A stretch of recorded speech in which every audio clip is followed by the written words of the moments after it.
kept saying, I wanna go up, I wanna go up, I wanna meet my son. And they're like, you can FaceTime with him.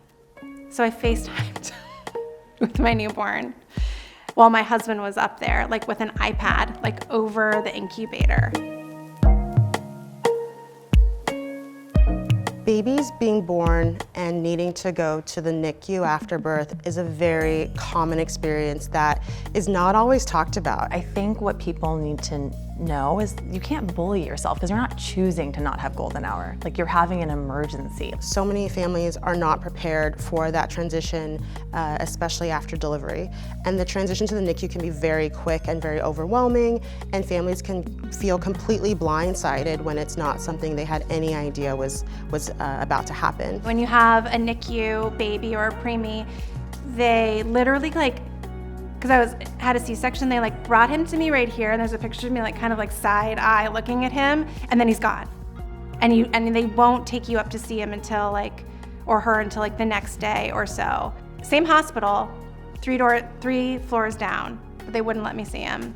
It's extremely important to support the moms. Moms are often forgotten along the journey into the NICU.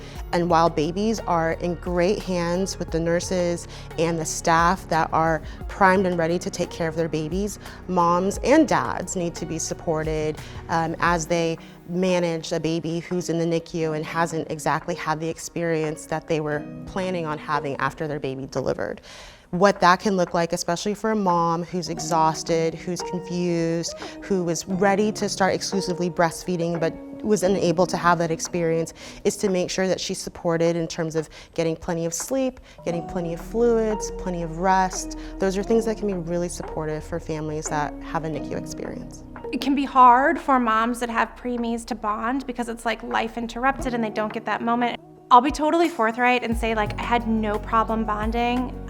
When I finally did get to the NICU, I burst into tears. I was just so happy to see him. One thing that was extremely hard for me was leaving the hospital without my baby. So I was discharged on day 4 or 5, but he had to stay. And showing up pregnant but leaving empty-handed felt like the worst fucking feeling in the world. I just get teary thinking about it. I didn't want to leave. I just wanted to stay because I didn't want to go home with him there. Let's talk scary situation. Let's say you're giving birth. Beautiful. You have a shoulder dystocia. Your baby comes out stunned and needs to go to NICU. Did you pick that? I didn't see you pick that.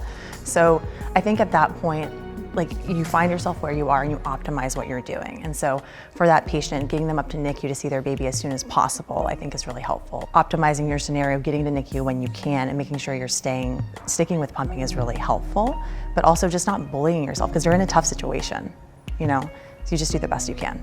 I guess most people don't say they were lucky to have their kid in the NICU, but that time I was able to really ask the nurses so many questions, and they were such an incredible resource. And for that, I felt very fortunate. For me to have a real kind of professional resource was just amazing.